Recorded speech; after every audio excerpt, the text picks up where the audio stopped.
যতক্ষণ নওদার বুকে আরএসপি দল আছে ততক্ষণ নওদার বুকে আমতলা 10টা পঞ্চায়েতের একজন বৈধ নাগরিকের নাম যদি দিল্লির সরকার আর রাজ্যের সরকার যদি বাদ দেওয়ার চক্রান্ত করে আরএসপি পার্টি অফিসে বসে থাকবে না, রাস্তায় দাঁড়িয়ে ব্লক অফিস থেকে শুরু করে ডিএম অফিস থেকে শুরু করে প্রত্যেকটা প্রশাসনের সামনে দাঁড়াবে এবং একটা বৈধ নাগরিক যাতে নাম না বাদ যায় তার জন্য যত পথ হাঁটতে হবে তত পথ আরএসপি হাঁটবে। আজকে আমাদের একটি দলের মিছিল আমতলা হাই স্কুলের সামনে থেকে গোটা আমতলা বাজার পরিক্রমা করে এখানে এসে পৌঁছেছে। যে মিছিল থেকে মূলত দুটো স্লোগান বারবার উঠছিল যে আমাদের দেশের নির্বাচন কমিশন যে এসআইআর প্রক্রিয়া চালু করেছে, আমাদের পশ্চিমবঙ্গে যে প্রক্রিয়া চলছে এবং বিজেপির নেতারা প্রতিদিন টিভির সামনে বলছে যে পশ্চিমবঙ্গের বাংলার লক্ষ কোটি মানুষকে বাদ দিয়ে দেওয়া হবে এবং এসআইআর এর এই ফর্ম জমাকে কেন্দ্র করে আপনারা এই নওদা ব্লকের 10টা পঞ্চায়েতের বিভিন্ন গ্রামের মানুষ যেভাবে হয়রানি হচ্ছেন, অনেকেই আপনারা আশঙ্কা করছেন যে ডিসেম্বর মাসের 9 তারিখ ছিল, সেটা 7 দিন পিছিয়ে যে 16 তারিখে যে খসড়া তালিকা বের হবে সেই খসড়া তালিকায় আপনাদের নাম থাকবে কি থাকবে না।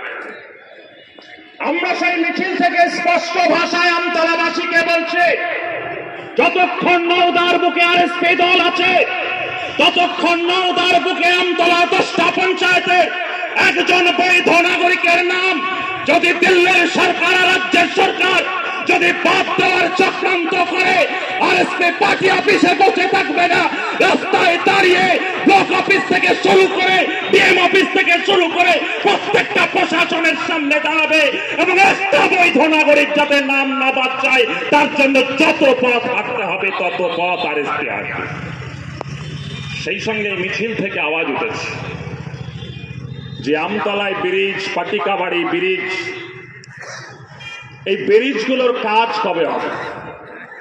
যখন মিছিল এগিয়ে চলছিল কয়েকজন টোটো চালক বন্ধু ভাই তারা বলছে একটু আমাদের কথাগুলো বলুন। তাই আমি জিজ্ঞেস করলাম যে আপনাদের কি কথা। বলছে এই তৃণমূল কংগ্রেসের সরকার, সামনে নির্বাচন, 100 দিনের কাজের টাকা লুট করা যাচ্ছে না ঠিক করে, বিভিন্ন তদন্তকারী সংস্থার মধ্য দিয়ে কয়েকজন জেলে তাই একটু ভয় পাচ্ছে, তাই আমরা গরিব মানুষ টোটো চালাই, আমাদেরকে হাজার হাজার টাকা রেজিস্ট্রেশনের নামে ব্লক অফিসে ধরে নিয়ে আসছে, তাই আমাদের জন্য একটু বলুন এই রেজিস্ট্রেশন ফি যাতে আমাদের না লাগে। আপনারা তো জয়ন্ত বাবুর পার্টি, গরিব মানুষের পার্টি, কৃষকের পার্টি, শ্রমিক মানুষের পার্টি, তাই আপনারা ছাড়া আরএসপি ছাড়া আমাদের এই টোটো চালকদের কথা কে বলবে। আমরা বললাম যে কমরেড আমাদের এই মিছিলের সঙ্গে আপনারা একটু পা মেলান। দেখবেন এই মিছিল থেকে আওয়াজ উঠছে যে গত 14 বছর ধরে পশ্চিমবাংলায় বামপন্থীদের সরকার যখন থেকে নেই তারপর থেকে নওদার মানুষের যে যন্ত্রণাগুলো যদি একটা একটা তালিকা করা হয় তাতে টোটো চালকের যন্ত্রণার কথাটাও যেমন যুক্ত হবে এই নওদার গরিব চাষি, যে গরিব চাষি, পাট চাষি, যাদের পাট ওঠার পরে হিমঘরে পাট রাখার জন্য, কোল্ড স্টোরে যাদের আলু রাখার জন্য, পেঁয়াজ রাখার জন্য যাদের কোনো রকম ব্যবস্থা নেই, সেই চাষিদের যন্ত্রণার কথাই মিছিলে থাকবে।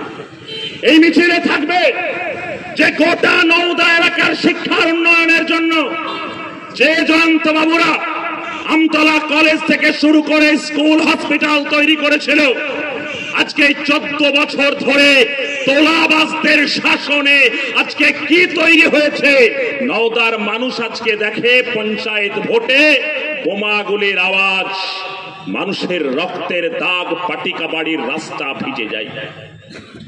সমবায় নির্বাচনকে কেন্দ্র করে তাদের সমবায়কে লুট করার চক্রান্তে তৃণমূলের মাতব্বরদের গোষ্ঠী দ্বন্দ্বে বাতাসে বারুদের গন্ধ আজকে নওদার মানুষ দেখছে, নওদার মানুষ অনুভব করছে, নওদার মানুষ প্রতি পদে অনুভব করছে যে নওদা একজন নেতা নেই, জয়ন্ত বাবু নেই, যে জয়ন্ত বাবু নওদার মানুষকে মানুষের মতো বাঁচবার জন্য, মাথা উঁচু করে বাঁচবার জন্য একদিকে সত্তার সাহেব, একদিকে বাসুদেব রায় চৌধুরীর নেতৃত্বে জয়ন্ত বাবুরা যে কৃষক আন্দোলন শুরু করেছিলেন, সেই কৃষক আন্দোলনের মধ্য দিয়ে নওদার যে কৃষক মাথা উঁচু করে বাঁচতে শুরু করেছিল, শ্রমজীবী মানুষ মাথা উঁচু করে বাঁচতে শুরু করেছিল, আজকে তৃণমূলের শাসনে নওদার যুব সমাজের ঠিকানা হয়েছে পরিযায়ী শ্রমিক। তারা আজকে কেরালায় যাচ্ছে কাজ করতে, ব্যাঙ্গালোরে যাচ্ছে কাজ করতে, তারা সুদূর চলে যাচ্ছে উত্তরপ্রদেশের মতো বিভিন্ন রাজ্যে কাজ করতে। তাদের খালি হাতে কাজ নেই, ভুখা পেটে ভাত নেই। তারা যখন কাজ করতে যায় সেখানে তাদেরকে সেখানে আক্রান্ত হতে হচ্ছে প্রতিদিন। কিসের জন্য আক্রান্ত হতে হচ্ছে? যখন তার নাম জিজ্ঞেস করছে, বাড়ি কোথায় জিজ্ঞেস করছে, বলছে মুর্শিদাবাদের বাড়ি, আমতলার কোথায় বাড়ি, কেউ বলছে বালি শ্যামনগরে বাড়ি, কেউ বলছে তার চোঁয়ায় বাড়ি। নাম যখন জিজ্ঞেস করছে, হয়তো কেউ মুসলমান, না হলে হচ্ছে পশ্চিমবঙ্গের একজন বাঙালি।